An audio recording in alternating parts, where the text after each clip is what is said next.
this short guide shows how to buy shares of Pinnacle Financial Partners Inc., a regional bank offering commercial banking and wealth management services.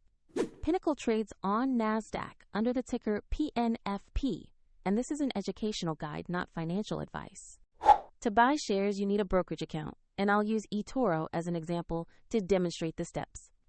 After registering, you'll need to verify your account, typically with an ID document, and add funds before you can purchase. Use the broker search bar and type the ticker PNFP to bring up Pinnacle Financial Partners. Locate the listing that shows the company name and NASDAQ exchange to ensure it is the correct stock.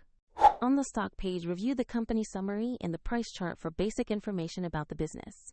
Confirm the listing displays NASDAQ and the PNFP ticker so you are on the right asset. Click Invest or Trade, enter the monetary amount you want to buy, then carefully review the order details and confirm the transaction.